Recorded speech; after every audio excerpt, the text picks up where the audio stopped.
Estamos aqui com... O Mike tá funcionando? Mike tá. Estamos aqui... Tyson. Mike Tyson. Mictiço. Mestiço. Estamos aqui para mais um vídeo neste canal. Com a minha excelentíssima, mais uma vez. Como é que está para ti, meu amor, essa tarde de quarta-feira? Produtiva, né? Já gravamos vários Reels, vários conteúdos pro Instagram. E agora a gente vai gravar o vídeo da semana. E o tema... É como lidar com frustrações. Mas tanta coisa.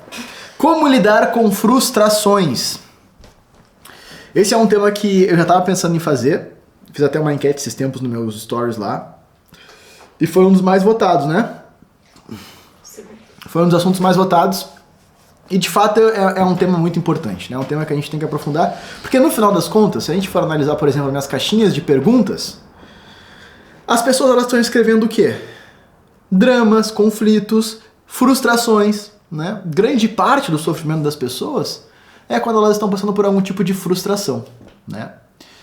Seja uma frustração no relacionamento conjugal, seja uma frustração na vida profissional, né? Seja uma frustração, enfim, na realidade que ela está inserida, que ela gostaria de estar fazendo outra coisa. Então, no final das contas, a frustração, ela é, né, de algum modo, um sentimento presente na vida de qualquer um, sob certo aspecto, né? E o que seria a frustração? Qual é o significado de frustração? Frustração nada mais é do que um choque entre expectativa e realidade. Ou seja, é um choque entre o que tu planejou, entre o que tu criou mentalmente, o plano que tu criou mentalmente, com a própria realidade. Quando essas expectativas que nós temos se frustram, certo? Se chocam com o real, a gente sofre. É basicamente o seguinte, eu tenho um plano mental aqui na minha vida. Eu quero alcançar coisas. Eu tenho expectativas de obter alguns tipos de resultado. E obviamente que aquilo ali, né, na minha idealização, é algo bom para mim.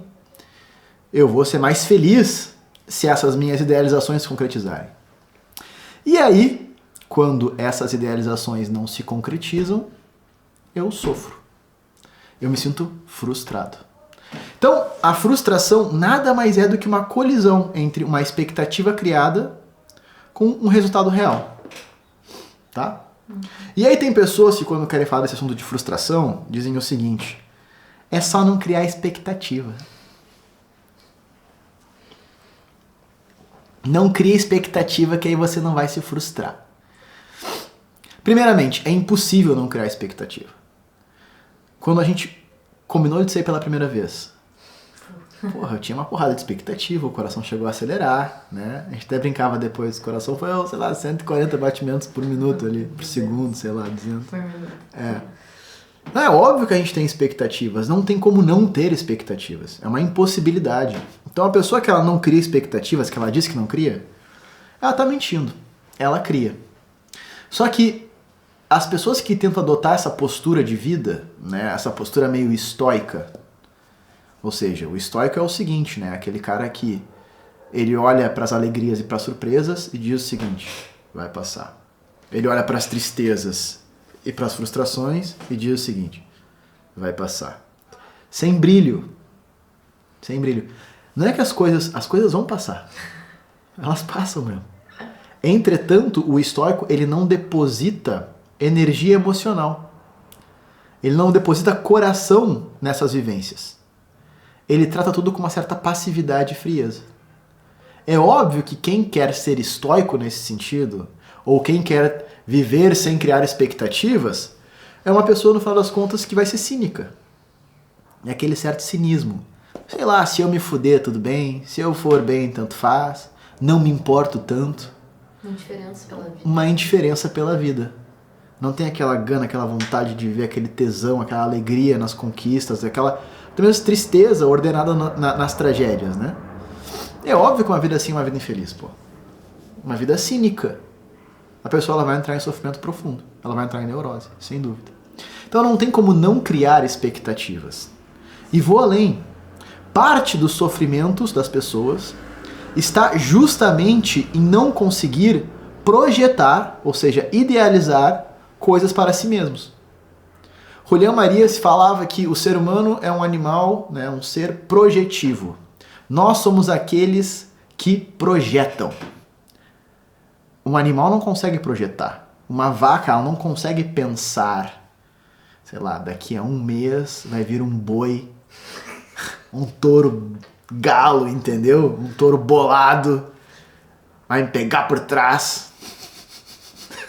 Touro e vaca não se beijam, pô. E nós vamos fazer um monte de filho.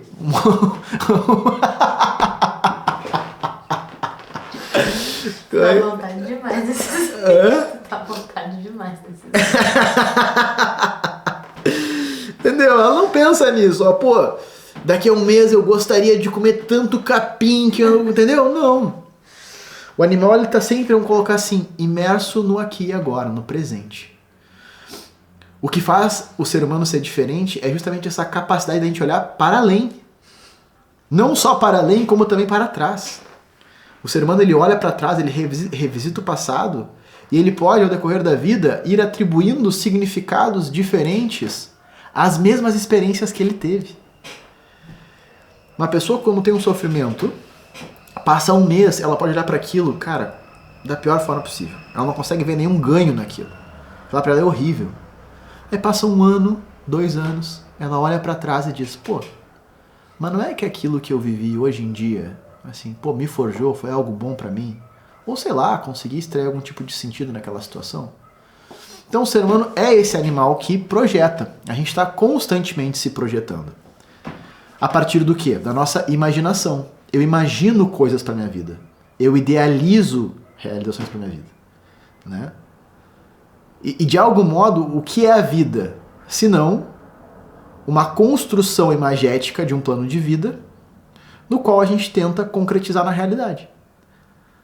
É isso. A gente projetou um plano de vida para nós, a gente projetou expectativas, né? A gente tem ali planos, e a gente vai tentar realizar esses planos no concreto, na realidade. É isso. Então, parte dos sofrimentos, no final das contas, também está justamente aí. Na dificuldade que a pessoa tem em projetar coisas boas para ela. De imaginar coisas boas para ela.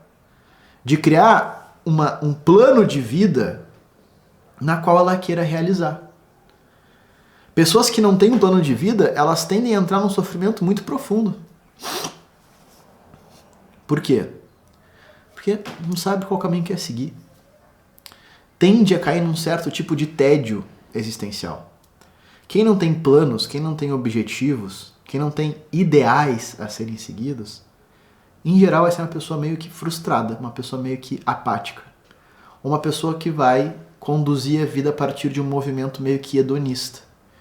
Em que sentido? Porra, não tem muito que eu quero realizar, não tenho projeto, caralho, então eu vou aqui comer, beber, dormir e viver a vida me dando o máximo de prazer possível. E também é óbvio que a filosofia hedonista vai trazer sofrimento, porque a pessoa não se realiza somente se dando prazer. O prazer não é felicidade, né? Prazer é descarga dopaminérgica. É diferente.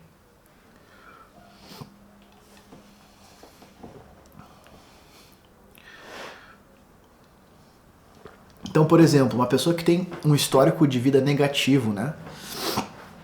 Passou por sofrimentos na infância, teve uma criação dificultosa, teve uma vida muito instável.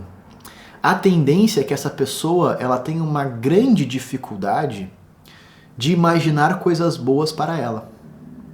Ela não consegue utilizar a imaginação dela para coisas boas. Ela só imagina caos. Ela está imersa num drive de caos. Então sempre quando ela olha para frente, quando ela projeta, ela está projetando o quê? Caos, tragédia, dor, perda, dano. É só isso que a pessoa consegue imaginar. Aí pensa, se a tua imaginação está só operando a partir de um possível dano, de um possível sofrimento, de um possível caos, tu vai ficar ansioso, tu vai deprimir, tu vai ficar meio que desesperado. Porque se a tua imaginação não consegue conceber nada de bom, se tu não consegue projetar nada bom pra ti, caraca, que tristeza, que tristeza. Então, a terapia nesse sentido, ela serve também para isso. para auxiliar o paciente a recuperar, certo? Um domínio sobre si a ponto que ele consiga imaginar coisas boas, que ele consiga imaginar possibilidades, que ele consiga utilizar a imaginação dele de uma maneira bacana, harmônica, né? O desespero, o sofrimento, a angústia parte justamente, muitas vezes, de uma incapacidade que a pessoa tem de encontrar saídas. O sofrimento profundo é aquele que a pessoa se enxerga sem saída. Aconteceu algo na minha vida, eu estou numa situação na qual eu não vejo saída. Não tem para onde ir. Não tem o que fazer. E eu projeto só caos. Cara, ralou. Aí de fato, assim, ralou mesmo, deprime. Só que assim, na realidade, sempre tem saída. Na realidade, sempre tem possibilidades. A gente é que não tá vendo. A gente é que não tá vendo. Muitas vezes por conta de uma corrupção da nossa própria imaginação. E a imaginação, nesse sentido, ela não é algo que a gente nasce, certo? Com essa habilidade, né, de uma maneira meio que inata. Não. A imaginação ela precisa ser treinada. Por isso que a literatura, nesse sentido, ela é muito importante. Porque a literatura nada mais é do que um exercício de imaginação. Tu vai conhecendo novos tipos de seres humanos. Tu vai conhecendo novas possibilidades de vida. E quanto mais tu lê literatura, hein? Mais tu imagina. Mais tu consegue florear o teu imaginário. E uma pessoa com imaginário rico, ela consegue conceber muito mais possibilidades para a vida dela. Ela consegue projetar coisas muito mais ricas e amplas e nobres, no final das contas, para a história dela. Por exemplo, uma pessoa que não sabe o que é nobreza, nesse sentido assim, nobreza é, uma vida nobre, uma vida de quem luta, uma vida de quem é um guerreiro, né? Uma pessoa assim, caraca, né? Que responde a vida com pulso firme, com amor, né? Imagina, só dá pra viver assim se tu já contemplou esse tipo de vida. Se tu já contemplou isso enquanto possibilidade. E aí, o que a literatura faz? Justamente isso. Ela te dá, ali a partir de uma história, uma possibilidade humana. Tu lê uma grande obra, tu diz, caraca, olha como esse cara aqui respondeu a essa circunstância. A minha vida também é uma história. E eu quero ser tipo ele. Em situações assim, eu quero responder como ele respondeu. Para eu conseguir ser nobre, eu tenho que entender o que é nobreza. E aí quem faz isso é a literatura. Não vai ser o noticiário. Não vai ser o jornal.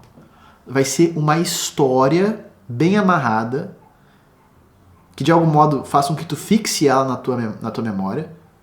E essa história ela é condensada de ensinamentos morais. Ela é condensada de beleza. E aquilo ali te dá repertório. Aí quando tu tá numa situação complicada, pensa, não, tem recurso. Dá pra responder dessa forma. Que eu acho bonita, que eu acho digna. Né?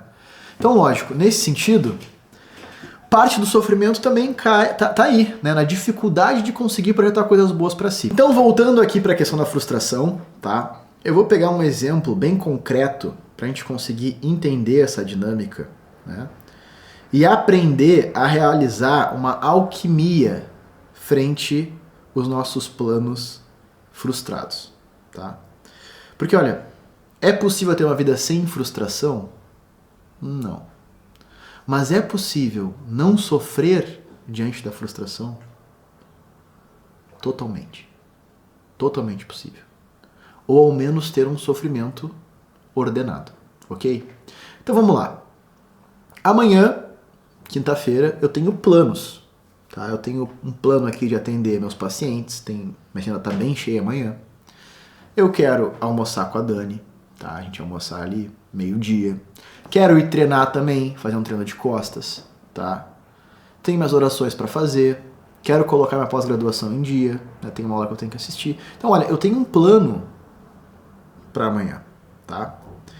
E eu imagino o meu dia de amanhã, eu vejo os meus compromissos E eu meio que ordeno um passo a passo. Ou seja, eu vou acordar, vou tomar café, depois vou tomar banho, vou começar a atender tal hora, depois que eu terminar de atender, eu vou almoçar, aí eu vou conseguir estudar um pouco, volto a atender, aí às 5 horas eu vou treinar. Então tá aqui, ó, tem um plano. Né? Eu construí no meu mundo mental, no meu plano mental, um roteiro. Eu tenho um roteiro estabelecido para amanhã. E é lógico que eu tenho que ter esse roteiro, senão minha vida seria um caos. Não tá errado ter roteiro, muito pelo contrário. E no meu plano mental, esse roteiro faz muito sentido. É um roteiro possível de ser realizado real. Eu não tenho nenhum compromisso em cima do outro, entendeu? Tá tudo ali organizadinho. Então, no meu plano mental, isso aqui tá perfeito, cara. Tá tudo certo. Vou conseguir fazer. Né? É isso. Esse exemplo que eu dei é um exemplo muito pequeno, de um dia, mas a gente tem, assim, planos maiores, né? Planos futuros maiores, a gente tem objetivos maiores. Mas vamos lá. E aí, daqui a pouco, amanhã, eu acordo com uma diarreia tremenda. Eu não consigo sair do banheiro. E aí? Ou, amanhã de manhã, a minha mãe me liga e fala: Otávio, teu avô tá no hospital. Vem pra Pelotas. Deu ruim. Ou daqui a pouco amanhã, a Dani me fala assim: Otávio, teve um problema na casa do pai, da mãe. A gente vai ter que ir pra lá. O que aconteceu aqui? Aconteceu o seguinte. A realidade me apresentou variáveis que eu não havia calculado. É impossível, de quando eu fizer um plano, um projeto de vida, um planejamento, eu calcular todas as variáveis que a vida pode me apresentar. Eu posso até calcular algumas. Em que sentido? Pô, sei lá, amanhã talvez eu me atrase para atender um paciente. Então eu já vou dar aqui um espacinho a mais de tempo. Amanhã talvez eu tenha que, sei lá, eu não consiga cozinhar direito, eu tenho que pedir um iFood. Então eu já vou ver aqui o que eu vou pedir. Eu posso calcular algumas variáveis, entendeu? Mas eu jamais vou conseguir contemplar todas as variáveis que a vida pode me apresentar. Porque eu não tenho controle sobre essas variáveis. Porra, como é que eu vou calcular que o meu avô vai cair no hospital amanhã se hoje ele tá bem? Como é que eu vou calcular que amanhã eu tô com que eu vou ter diarreia se hoje eu tô bem, pô? Se eu sócio de terminar a luz. É terminar a luz. Esses tempos terminou a luz aqui, eu fiquei sem atender. Fiquei 2 dias sem atender. Então o que acontece? Coisas vão acontecendo, né? As variáveis, elas penetram nossa vida, nas quais a gente não calculou. Aí tu pode se perguntar assim: Otávio, mas é um erro a gente não conseguir abarcar todas as variáveis? Não, a gente não tem nem capacidade para isso. Não tem nem capacidade. E tentar fazer isso às vezes gera ansiedade. E tentar fazer isso gera ansiedade, tá louco. Tu fica, porra, né? Então assim, diante dos nossos planos, nós temos que compreender que, inevitavelmente, a vida vai apresentar variáveis. Que aparentemente essas variáveis, elas podem colidir com as nossas idealizações, com aquilo que a gente estava esperando. E aí quando acontece essa colisão, a gente entra muitas vezes num mecanismo de revolta. É meio que uma revolta cósmica, assim. Isso não poderia ter acontecido hoje. Isso não poderia ter acontecido comigo. O que eu idealizei não se concretizou. Logo, o que está se dando aqui na realidade, porque o que eu idealizei está no plano mental. É um plano puramente mental do Otávio. Só que a realidade, na sua grandeza, ela mostra para o Otávio que ela é muito maior que o plano mental dele. Graças a Deus. Imagina se toda a vida, se toda a realidade fosse meramente o meu pequenininho plano mental, diminuto, reduzido, com baixíssimo repertório. Cara, que coisa triste. Graças a Deus que a realidade se mostra maior do que o meu plano mental. Graças a Deus que a realidade, ela se impõe em frente ao Otávio e diz o seguinte: tem mais coisa. Só que quando a gente se confronta com essas coisas, a gente pode se revoltar. Ou a gente pode o quê? Negar. que foi o que eu falei no vídeo de ansiedade. O negar é o quê? Né? Não, isso não poderia estar acontecendo. Não poderia. Eu não consigo aceitar essa demanda da realidade. Ou seja, eu não consigo integrar essa demanda da realidade aos meus planos. E aí eu deprimo, aí eu fico triste. Aí eu me revolto contra a estrutura da vida. Porque isso é uma revolta contra a vida, porque a vida é exatamente isso. É com todo mundo.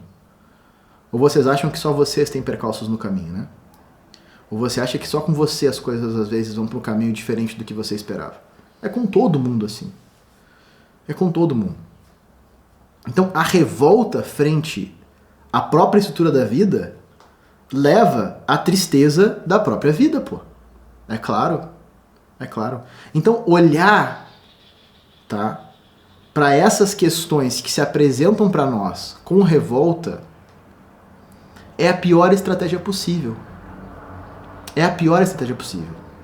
Ou olhar para elas não com revolta, mas com uma certa intolerância, tá? Relacionada à própria frustração mesmo. Ah, então agora já que aconteceu essa coisa, azar. Já não vou mais atrás de nada, meu plano acabou, né? Tem aquelas pessoas que elas criam um plano, primeiro percalço, então já não quero mais. Então, pô, se tu adotar essa postura, tu não vai realizar nada na vida. Aquela intolerância, assim. Que é, de algum modo, assim, uma falta de compreensão acerca da vida. Né? Agora aconteceu isso, então já não quero mais nada, azar. Né? Tem gente assim. Cara, tá mal. Como assim azar? Como assim azar? Então, o que acontece, pessoal? Assim, a gente tem que olhar para nossa vida a partir de uma perspectiva mais poética mesmo. Mais poética, pô. Cara, minha vida é uma aventura. Pô, é bonito de ver a vida assim. A vida é uma aventura. E nessa aventura eu quero realizar coisas. Eu tenho uma finalidade aqui. Eu quero chegar em algum lugar. Se você não sabe onde você quer chegar, tá mal. Tu vai sofrer. Tem que ter uma idealização. Tu tem que ter um projeto de vida, pô. Seja um projeto de vida espiritual, uma santidade, um projeto de vida familiar, um projeto de vida profissional, né? Um projeto de vida assim, individual mesmo, assim, coisas que tu gosta, quer fazer, quer realizar. Então, diante dessa aventura, a gente tem uma finalidade a alcançar. Mesma coisa assim, Senhor dos Anéis, pô, a importância da literatura, né? A comitiva do anel tinha uma finalidade, que era destruir o anel. Que o anel simbolizava toda a corrupção no mundo. Né? O anel era o símbolo da maldade de Sauron, né? Um espírito maligno. Então, a finalidade da comitiva do anel era destruir o anel. E aí então começa-se uma aventura. E nessa aventura, eles não conseguem prever uma porrada de coisa. Eles achavam que eles iam entrar lá nas catacumbas de Moria, Khazad-dûm, e que sairiam de lá são e salvos, e que já dariam de portas, né? Já dariam de cara com os elfos da floresta, Galadriel, Celebrimbor, etc., e daria tudo certo. Só que lá, em Khazad-dûm, em Moria, um personagem principal morre. E ele era o guia. E aí? Aí eles saem da catacumba, os que sobrevivem, dizem, cara, o que a gente vai fazer agora? A gente perdeu o nosso guia. E aí coisas vão acontecendo. A finalidade segue a mesma. Só que eles achavam que eles iam alcançar a finalidade saindo daqui e trilhando esse caminho. Eles achavam que seria assim. Só que aí o que aconteceu? Esse aqui era o plano mental deles, isso aqui era o que eles esperavam, né? A expectativa. Só que aí eles estavam vindo aqui e um membro da comitiva morre. E aí o plano originário já se foi. Aí eles tiveram que vir pra cá. Aí eles saíram depois da floresta dos elfos e se chocaram com orcs. E durante a batalha, tá? O Frodo, o detentor do anel, com um outro amigo, tiveram que fugir. E se afastaram de toda a comitiva que iam junto com ele e destruir o anel. Então, de 9, ficaram 2.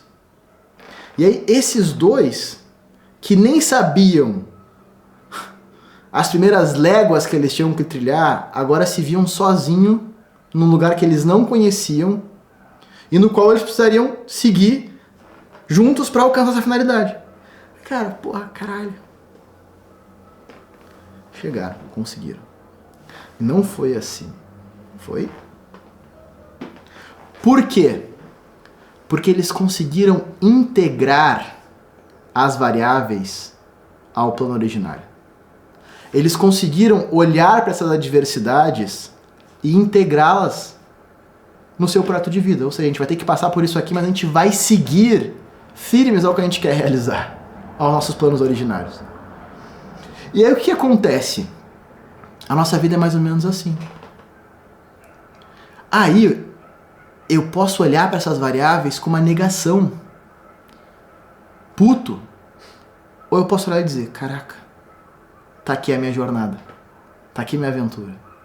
E se isso tá acontecendo, já que tá acontecendo e eu não tenho como evitar, cara, eu vou ter que achar um aspecto positivo para isso. Eu vou ter que achar algum sentido para isso. Eu vou ter que achar algum aprendizado para isso. Aí olha que bonito. Ao invés de tu chegar na tua finalidade aqui, ó, exatamente como tu idealizou, planinho mental bonitinho, tu vai chegar, porra, por vários e vários, né? Vai ter que ir pra um caminho, pra um canto que vai te levar assim mais longe do que tu esperava, vai ter que voltar, blá, blá. Mas se tu tiver um olhar atento, tu vai chegar na tua finalidade ou perto dela, cara, com bagagem. Tu chega um sábio. No fim, lidar com os percalços é uma arte, né? É uma arte, pô. É enxergar como uma arte. Cara, isso aqui pode me deixar mais sábio. Então, por exemplo, eu aluguei um apartamento aqui em Lajeado, um apartamento novo. Fiz a mudança em janeiro, fevereiro ali. E montei um escritório aqui, né? Meu apartamento é onde tem meu escritório também.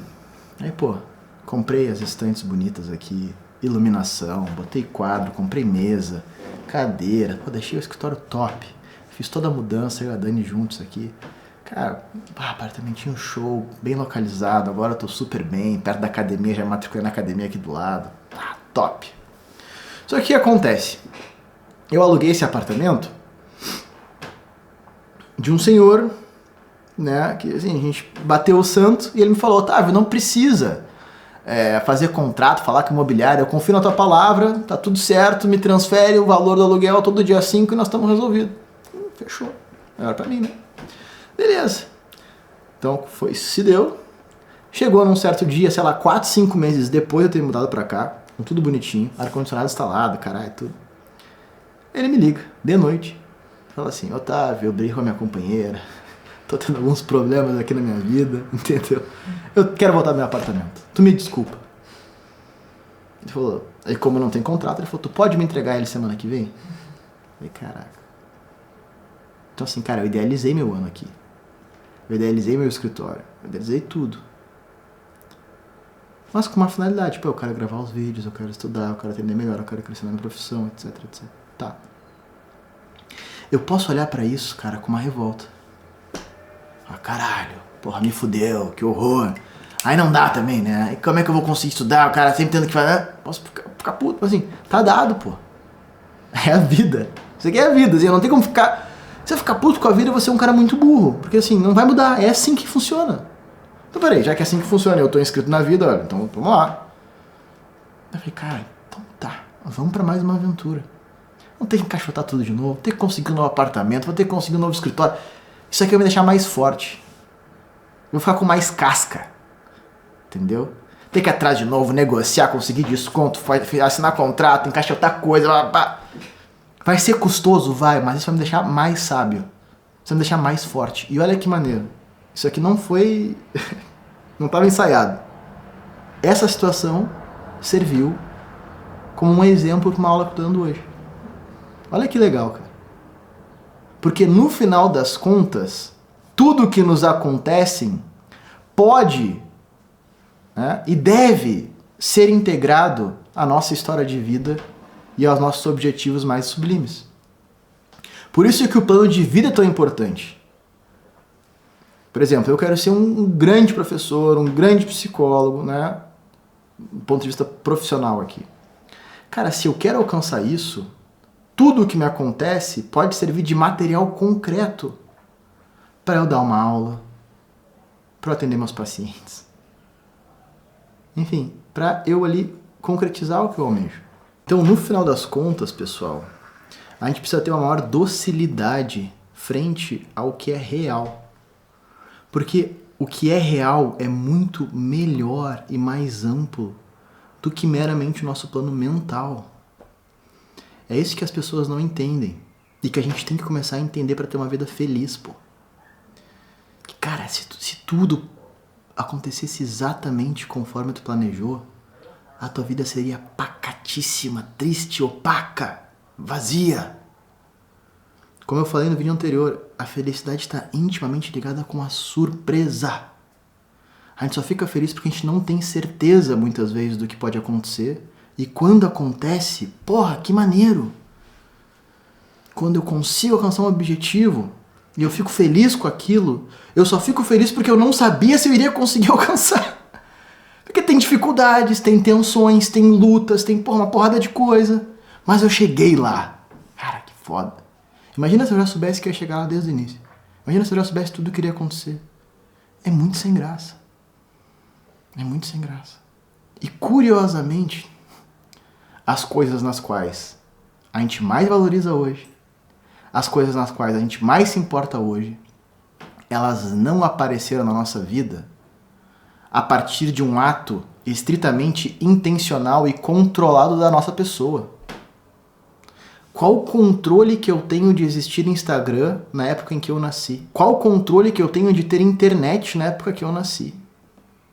Qual o controle que eu tenho da Dani ter nascido na mesma época que eu? Nenhum.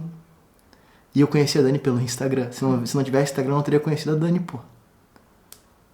Se não tivesse Instagram, eu não estaria gravando esses vídeos aqui. Se não tivesse YouTube, qual é o controle que eu tenho disso? Eu me apaixonei pela psicologia por influência de um anúncio patrocinado que eu recebi em 2018. 17 lá. Aí, cara, gostei. Eu fui num curso. Não, esse eu quero pra minha vida. Qual é o controle que eu tinha desse anúncio aparecer pra mim? Nenhum. Então, no final das contas, é a vida que vai nos apresentando coisas e com esse material a gente vai formando o nosso interior, a gente vai percebendo nossos gostos, as nossas antipatias. A gente vai construindo uma história, a gente vai construindo um plano, a gente vai construindo uma vida. Então, no final das contas, grande parte das coisas que tu valoriza, tu não teve tanto controle assim para obtê-las. Ou seja, não dependeu muito de ti para obtê-las. Teve um certo elemento de não controle. Teve um certo elemento de imprevisibilidade. E é isso que faz a vida ser do cacete. Se a vida não é bonita assim, me corrija, eu tô maluco então. Né? Se olhar pra vida, né? E não enxergar nela uma aventura, uma história, com percalços, com surpresas boas, com lutas, com caraca. Né? E botar poesia nisso, né? Com uma finalidade, com ideais a serem conquistados. Olha, se não olhar para a vida dessa forma, né? Como é que vai olhar? Como é que vai ser feliz? Não tem como. Não tem como. Então, no final das contas, tá? Quando a gente se percebe frustrado, é porque a gente não está tendo docilidade com a realidade. A gente está muito apegado ao nosso plano mental. Muito apegado ao nosso plano mental. A gente tem que projetar sim, a gente tem que ter objetivos. E a gente tem que ir atrás deles. E eu posso falar, com constância e audácia se alcança, hein?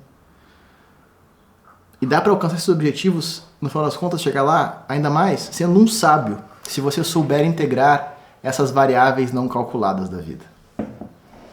Tá compreendendo? Isso é do cacete. É muito bonito viver assim. É muito bonito. Então assim, a pessoa, como eu falei no início do vídeo, que ela acha que ela não tem saída, que a vida dela acabou, né? Por quê? Ela não está conseguindo se reinventar. Quando o Viktor Frankl falava, né, essa frase eu acho muito bonita, quando você não consegue mudar as circunstâncias exteriores, a vida te convoca a mudar a você mesmo. Você precisa se reinventar a partir dessas circunstâncias exteriores para conseguir trilhar elas e alcançar ou construir uma nova circunstância. Então o que aquela pessoa que se sente sem saída? Ela está muito apegada a esse plano, tá, que ela idealizou. Ela é inflexível frente a variáveis. Ela acha, que pegando a nossa analogia do Frodo com o Anel, que a única forma de chegar na montanha, de alcançar a finalidade, é trilhando esse caminho aqui que ela planejou. E ela tá tão apegada a esse plano mental que ela não consegue, né, tolerar variáveis, que ela não consegue tolerar adversidades, que ela não consegue tolerar imprevisibilidades.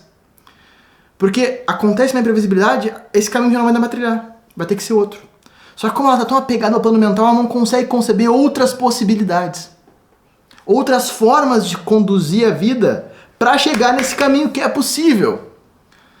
A realidade sempre dá possibilidades. Sempre. Sempre tem possibilidades. Só que por vezes, para você conseguir contemplar essas possibilidades, você tem que pouco assim ter flexibilidade mesmo. Flexibilidade psicológica, assim, caraca, esse plano aqui que eu idealizei, a gente vai ter que recalcular a rota. Então eu idealizei, por exemplo, ser mãe. E eu coloquei a maternidade como um símbolo de felicidade. E eu descubro que eu não posso ser mãe. Se eu tô tão apegado a esse plano mental, e que na minha percepção esse é o único caminho para eu alcançar algum tipo de satisfação e felicidade na minha vida, ser mãe biológica, né? Ralou. Mas será mesmo que essa é a única forma? Será que não tem outra forma de se realizar e se concretizar enquanto ser humano? Será que não tem outra forma de tu conseguir construir uma vida tão bonita quanto? Será que não tem outra forma de tu ser mãe de uma maneira diferente? Só que para isso tem que ter flexibilidade. Tu tem que aceitar a realidade. Tá, beleza, não dá, não vai dar então. O que eu posso fazer aqui? E aí se tu olha para a realidade e vai dizer, caraca, tem um universo, um oceano de possibilidades. Só que eu tô ainda nadando na minha piscininha ali. E eu não quero sair da minha piscininha. A minha piscininha é a única coisa que funciona. Tu te afoga na tua piscina. Aí tu te afoga na tua piscininha, a piscininha acaba a água e tu tá fudido. Mas se tu der 2 passinhos pra fora da piscininha, tu pode te atirar num oceano belíssimo. Sem correnteza, porra, bonito, uma água cristalina. É isso. O plano mental rígido é a piscininha. E a realidade é o oceano. É isso. Então, a frustração nada mais é do que uma fixação a esse plano mental e uma relutância em se reinventar. Uma negação, às vezes, das coisas que nos acontecem. E aí que dá problema. Então é óbvio que coisas acontecem que nos trazem dor. Por exemplo, amanhã eu tô com o meu plano, porra, maneirão, tô aqui com bastante paciente, tá super legal, amanhã eu vou atender um monte de gente, pá.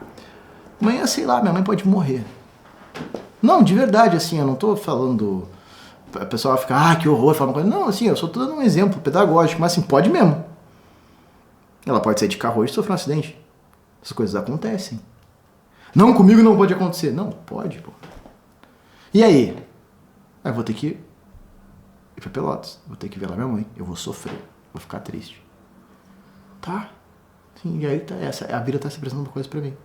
Não, minha mãe não podia ter morrido agora, justamente quando eu tô super bem. Nananã. Aí ralou. Aí deprimiu. Mas se eu olho com doçura pra realidade, eu não deprimo, pô. Que no final dos contos a realidade é o quê? É o próprio Deus, né? O Deus é a estrutura do real. Por isso que a religião, nesse sentido, ela é muito importante, porque tu olha pra criação de Deus como algo bom. Tu não acha que Deus tá de treta contigo, tu não acha que a realidade tá de treta contigo. Tu acredita na justiça de Deus. Então até mesmo diante de tragédias que te acontecem, e por conta da nossa limitação intelectual a gente não consegue entender sentido nelas, mas se tem alguém que é bom, que ama e que tem domínio sobre todas as coisas, essa pessoa ela vai dar um jeito dessa coisa ter sentido, todo mundo sai bem. Porque é ele que coloca a ordem, não sou eu que tenho que colocar a ordem. Então, quem tem a religião, ela consegue ter essa doçura. Diante da tragédia, pô, se Deus permitiu é porque tem algo de bom que a gente pode extrair daqui. E Deus não vai desamparar os seus filhos. Então todo mundo vai ter um caminho justo que merece. Sim, essa é uma forma muito bonita de viver. E é a forma mais saudável. E posso falar, é a forma mais verdadeira. Independente de religião ou crença, assim, acreditar em Deus não é uma matéria de crença. É uma matéria intelectual, assim, dá pra chegar no ser em ato puro, né? Segundo Aristóteles, né? Que é a causa primeira a partir de uma lógica metafísica, né? Não é uma parada de crendice. Mas é papo para outro vídeo. Papo para outro vídeo. Então, como lidar com as frustrações?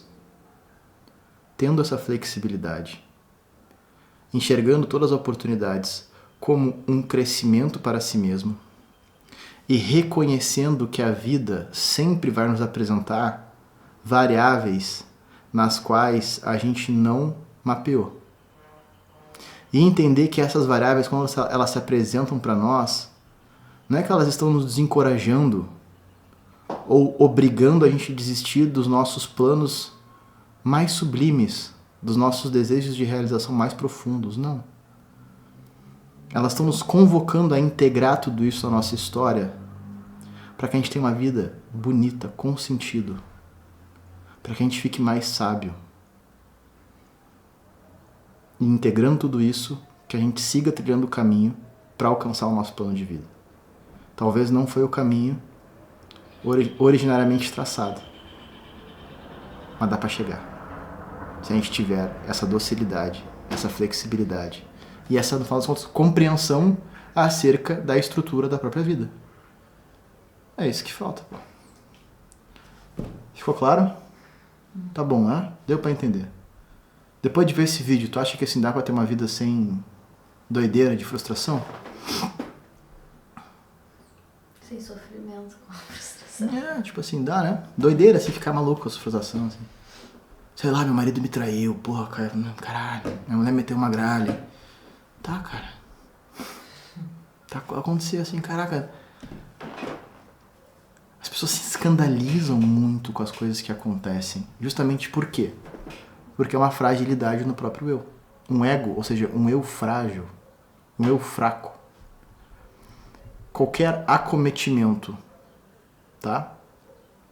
Que venha acontecer a ele enxerga como uma ameaça à sua desintegração. É como se a pessoa fosse morrer psicologicamente falando. É um desespero profundo.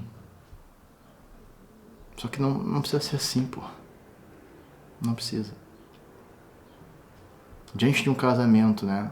Se tu casou com uma pessoa boa, que não tá de treta, pá, e aquela pessoa erra contra ti, pô, dá pra olhar pra essa situação com heroísmo. A gente vai extrair algo bom daqui, a gente vai sair melhor disso aqui, a gente vai lutar, né? Agora é hora de eu provar meu amor, minha fidelidade. Assim, dá pra entregar uma resposta adequada. Só que pra isso tem que ter um eu minimamente sustentável e forte.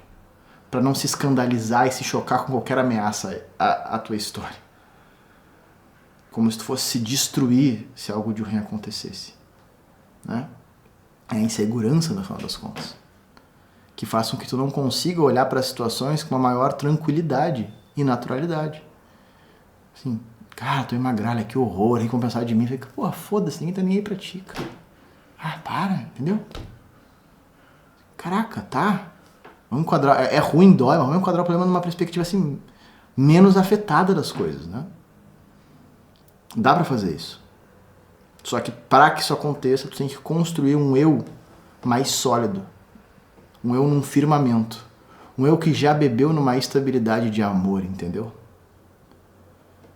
Um eu que ele já ele já entendeu que nessa vida aqui, pô, não teve nenhum contrato prévio dizendo que tu não ia sofrer. Não teve nenhum contrato prévio dizendo que tu não ia passar por dificuldades. Quando tu nasceu, ninguém te prometeu essas porras, entendeu? Ninguém te prometeu isso. Então, por qual motivo tu acha que não poderia acontecer contigo? Que maluquice. Acontece com as pessoas, pode acontecer comigo, e aí? Isso vai acabar com a minha vida? Negativo. Só vai acabar com a minha vida se eu permitir. Então, sob certo aspecto, para ter essa postura mais segura, firme, corajosa diante da vida, né? Essa postura que, segundo Nassim Taleb, que é antifrágil, ou seja, que melhora frente às adversidades, a gente tem que ter um eu forte. A terapia ajuda muito nisso, né? O que é o antifrágil? É aquele sujeito que diante da adversidade melhora. Porque ele já entendeu como funciona esse mundo, pô. Que tem uma casca de confusão mesmo, que tem uma casca de tragédia, de luta, de... O que vai mudar? A forma que eu respondo a isso. Esse é o antifrágil. É o cara que ele tá firmado na realidade. Ele sabe que, porra, o mundo aqui, cara, é doideira. Acontecem coisas, entendeu? E quando essas coisas acontecem, ele olha para elas, tá? Ele sai do plano mental, recalcula a rota, concebe novas possibilidades e responde à altura. E ele extrai daquela situação adversa amadurecimento, força, sentido. Ele fica mais robusto diante da vida. E ele caminha depois em passos mais largos, mais firme, mais confiante, mais casca grossa. É essa a convocação que a gente tem que ter, porra. Né? É essa postura que a gente tem que ter. Para isso, aplicar essas coisas que eu falei aqui. Para algumas pessoas fazer terapia também, né? Tem que fazer. E ter essa docilidade frente à vida. A vida é muito maneira. Basta a gente conseguir enxergar ela da forma certa. Beleza? Beleza, meu amor? Beleza. Recado tá dado. Tá mesmo? É? Então. É isso! Já peço que... errei! Caraca, errei! Então vamos lá. Vamos fingir que tá no início. Já peço que vocês deixem o like. Se inscrevam no canal. Comentem. Porque é assim.